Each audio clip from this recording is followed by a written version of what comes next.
is this on? I have no plan for this video, truthfully. I wanted to kind of come on and document my sports injury so far. I don't even know the dates that this happened. I need to do a bit more research. Hold on. On the 27th of April, I played a footy game that will be my last for the season.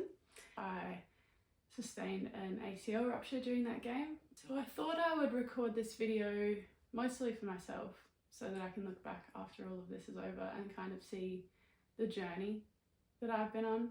But I also wanted to kind of share my story as well, because I know that I had really no idea about the process involved in all of this. In the third quarter, I went up against a girl for the ball. It was a ground ball, and it was real close to the goals, and we were both kind of sprinting in to get it. We were kind of running from different directions towards the ball, and she cut me off diagonally to dive on the ball and kind of clipped the side of my shin. And of course she was running this way, I was running that way, just kind of twisted myself over, and she landed on my foot so I couldn't get free. So when I hit the ground, I hurt my knee, and I immediately got pain up the back of my leg and couldn't move for a few minutes. I didn't hear a pop. A lot of people say that when they do injuries like this, they hear a pop or a snap. I didn't hear any of that, hence why I didn't really think it was that bad of an injury. I got stretchered off, and then about 20 minutes later was able to put some pressure on that leg. It was a bit limpy on it and still very sore, but I could kind of walk on it. I walked myself over to the trainer's room to get it looked at. I originally wasn't going to go to the doctors about it because I thought it wasn't a big deal, and I just kind of twisted it and it was a bit sore. I took my parents to the airport the next day to go on a trip, and it was still quite sore then, so I decided I'd book in to see a sports doctor and just get it looked at. So that was on the Sunday, and they did all of the pull tests and the standard tests that you do with an ACL, and they actually cleared me for an ACL injury. They said that it was possibly just a small MCL tear or something much more minor, but said that they would send me for an MRI just to be sure. I wasn't able to get in for an MRI until the Wednesday after it had happened. The results came back to the sports doctor on Friday, and I got an appointment to see them on Friday. That morning I actually had a physio session already booked anyway, and while I was at my physio for an unrelated injury, I have shin splints, he told me that he could look up my results if I wanted to hear it from him rather than the sports doctor. So I said, yeah, like I would rather you kind of tell me what's going on. So he put up my results, and he was shocked and I was shocked, and I'd basically done what he calls the unhappy triad. So I have a full ACL rupture, complete detachment of the ligament.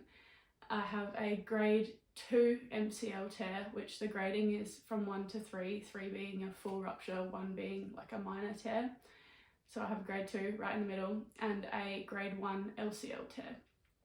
I'll put up a diagram here of like the ACL, MCL and LCL, like where they are, what they should look like. I don't really know, I'm not a surgeon. So basically he straight away started on some what he called prehab. He used like a electrical stimulation machine on my knee to try and get some of the swelling down and start encouraging the healing to begin. From then it was basically waiting on my sports doctor appointment to like see what the go is next. So I saw the sports doctor later that day, and he confirmed that yeah, it was a full rupture, and basically that if I wanted to play sports again, I would need surgery. I don't need to have the surgery done. You don't need an ACL to live a proper normal life, but it does affect any lateral movements, so any kind of dodging, changing direction, anything like that, you'll struggle with. And if you do injure yourself again without getting the surgery, you're at a higher likelihood of damaging all the surrounding ligaments, and that kind of takes away the choice for you. You kind of have to get that surgically fixed at that point.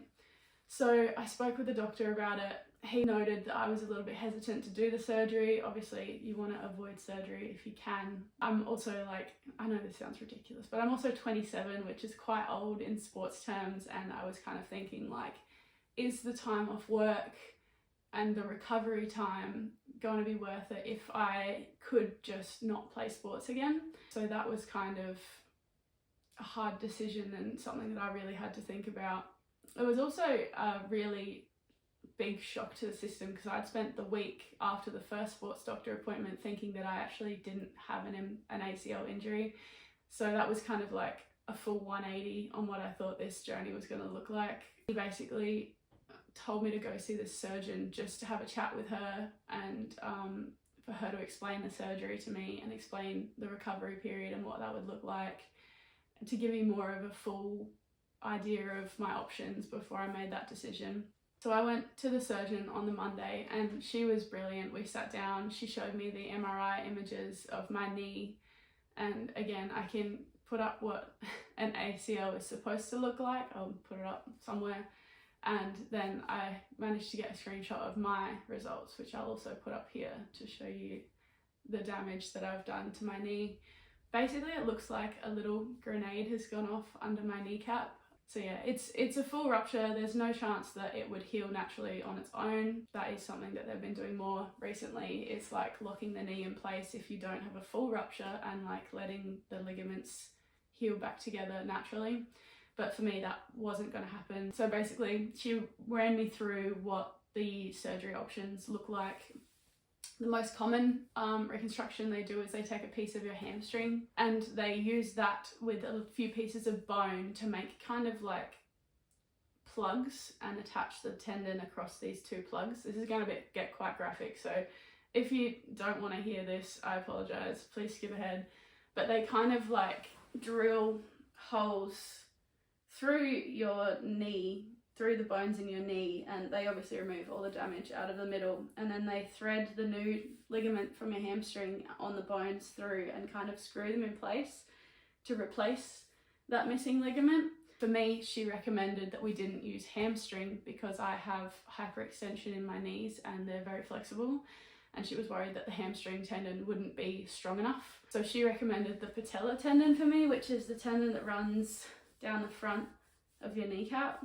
There's a little bit more scarring, visible scarring with that route, but it means that I'm at a higher likelihood of not injuring it again in the future.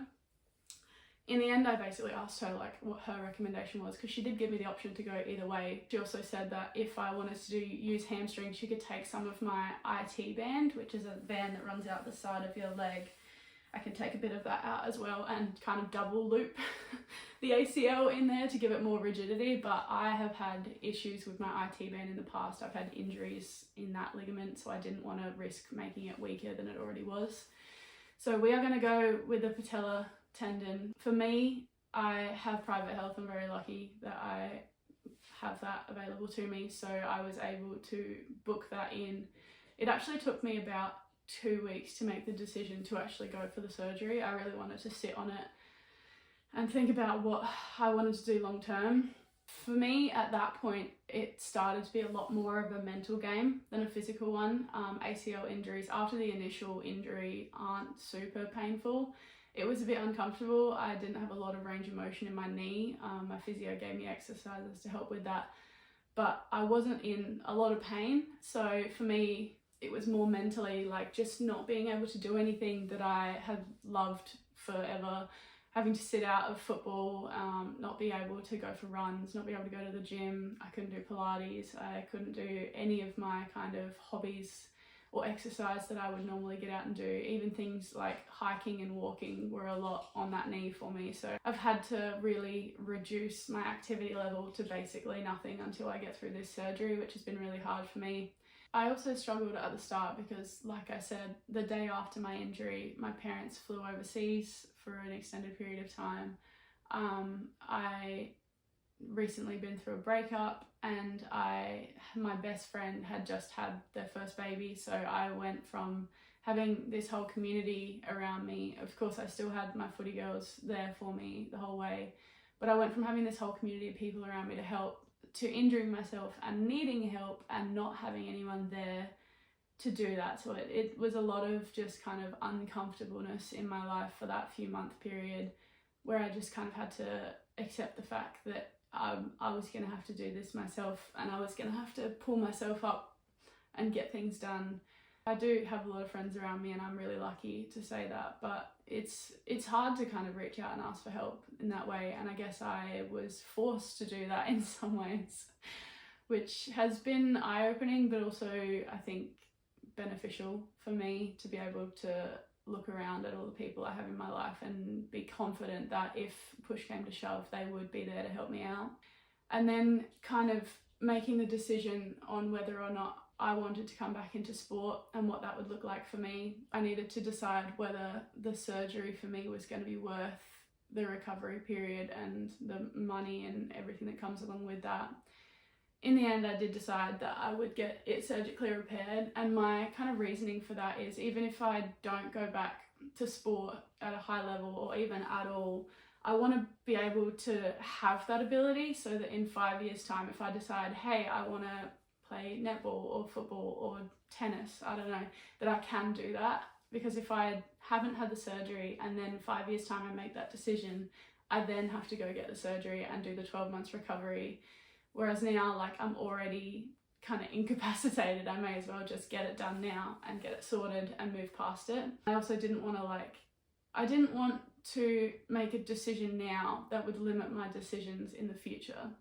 And another piece with the mental part of it was being so early in the season. I was also elected vice captain of my team. So I'm still coming to trainings and games and helping out with everything that I can, but just watching all my team be able to go out there and do the things that I want to do has been probably the hardest part of it all, like just not being able to get involved with certain things. And like, I can't even really kick a footy at the moment. So I've just had to sit back and watch everything go on around me, which has probably been harder than the injury itself, which was another reason why I decided to go for the surgery, because then there is kind of an end point to that. Like, I will eventually recover, I will be rehabbed at some point, and I'll be able to have that option. Whereas at the moment, if I don't do the surgery and I just continue with my rehab, there is a possibility that I won't ever be able to go back to that kind of sport or that kind of impact or whatever.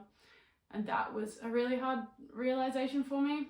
I've also spoken to a lot of friends who have had this surgery in the past and kind of gotten their views and their experiences and the things they went through, and that was kind of comforting to me to see like what life after knee reconstruction looks like, which sounds so dramatic, but I kind of had in my head that this was kind of the end. Like, I wouldn't play sport again, I wouldn't be able to do the things that I've done forever.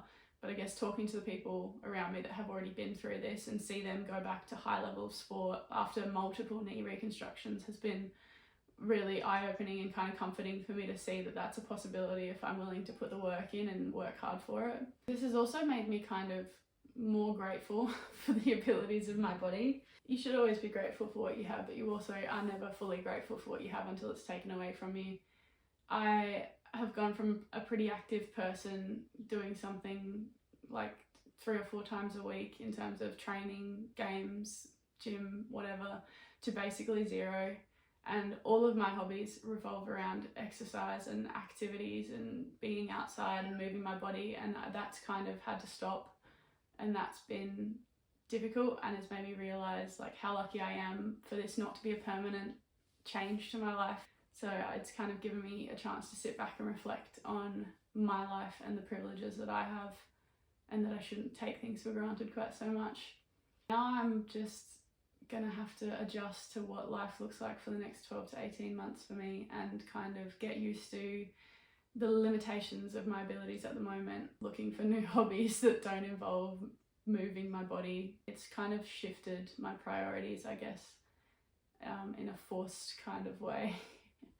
But I'm trying to look on the positives of it and use this new spare time that I have available to me constructively. I will probably make another video of my surgery portion of this journey coming up soon, and keep you posted. If you have any questions or want to know more, let me know. I'm happy to answer any questions. This is all new to me as well, but I guess there's not a lot of information out there on what this process looks like and what you can expect.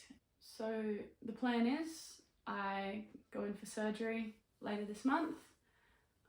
It'll be an overnight stay for me in the hospital.